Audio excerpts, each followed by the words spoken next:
Hey you guys, welcome to book review number 78. Sorry the background's a little washed out, but that's the camera.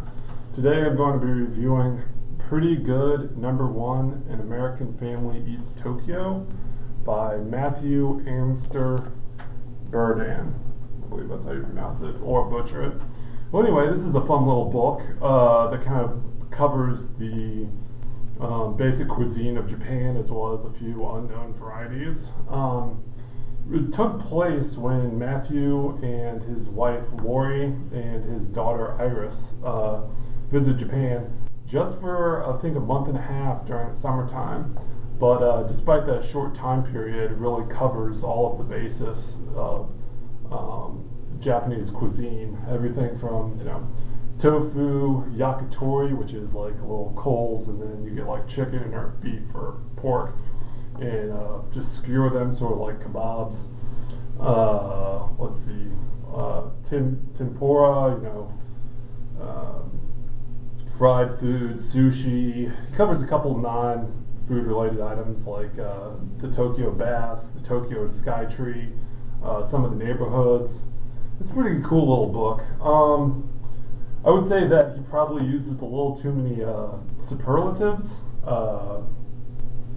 Pretty much everything is not, this is the greatest food in the world, but it's the greatest food in the universe. That kind of thing.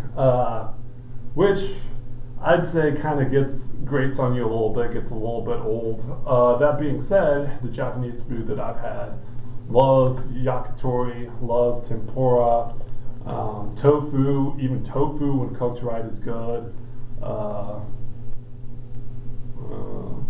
Love, what is it, takoyaki? Yeah, that's it. That's the little octopus balls that they fry in like a type of pancake powder. They got eel, which is kind of a delicacy. Hot pots. I don't know, I'm just kind of listing things now, but yeah, it's a really good book. Just kind of covers the basics of Tokyo food. If I had a criticism, I'd say maybe a little bit too fawning. As I said, he doesn't really talk to any, I should say he does develop a few Japanese friends, particularly like his neighbors and stuff, but you don't really see any sort of relationships in the book. You just see sort of like, well, we went to this restaurant, and then we went to this restaurant, and then we went to this restaurant. Or, we saw this food in the grocery mart, or we went to a 7-Eleven, a classic kind of Tokyo must-do. 7-Elevens being much different in Asia and Japan in particular than in the United States, where you can get, for fairly cheap, really high-quality bento boxes, which are like these little kind of almost like takeaway dinners, kind of like what they call it, TV dinners in the United States, but of much higher quality. Yeah, I guess he talks sort of about the kitchens, of Japan, in that you have this little tiny toaster oven and a couple burners, so people eat out a lot more. He said obviously it's a very safe city. Early on he talks about tea. I'm just kind of randomly rambling things off here. I should talk about the izakayas. The izakayas, I think, are the coolest aspect about Japan, in that all the restaurants are good, but izakayas are kind of a halfway between a pub, like a club, and kind of like snack restaurant. And if you're just a guy that, I don't know, likes going to well, probably not Hooters, because I don't think they have female waitresses, but like Hooters or Buffalo Wild Wings would be a good example.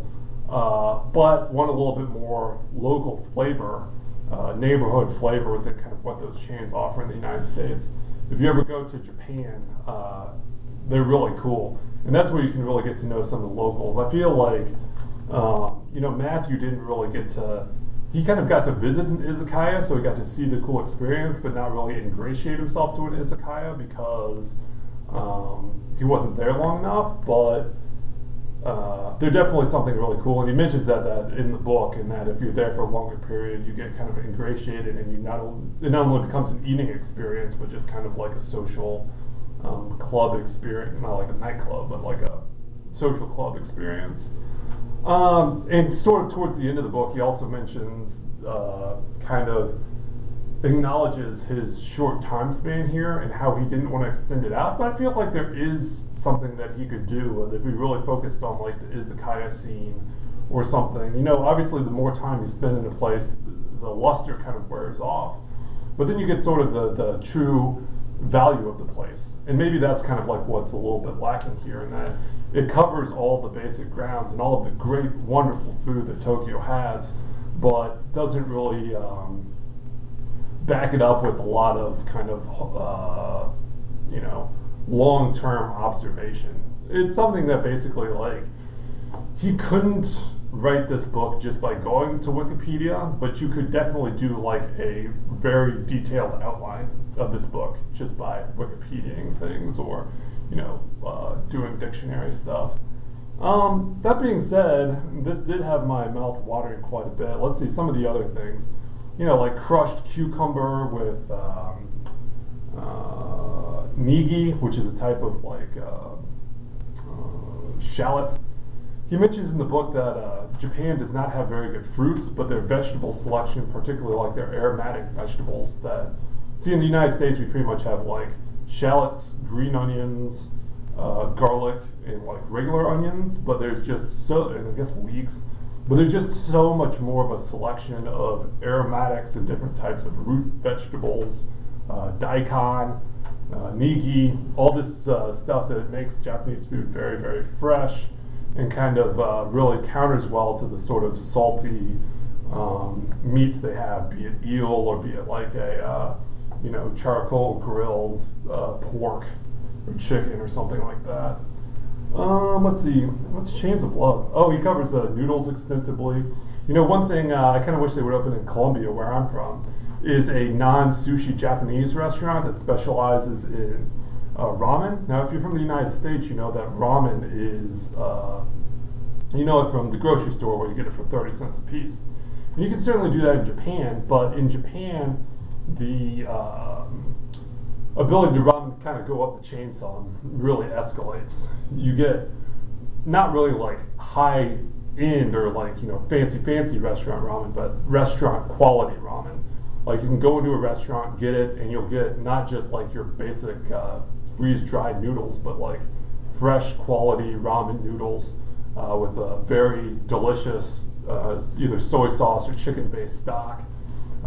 Fresh vegetables, as I mentioned earlier, lots of different fresh vegetables, meat, and it can really become sort of like, or it pretty much is, kind of the midday luncheon choice of working Tokyoites.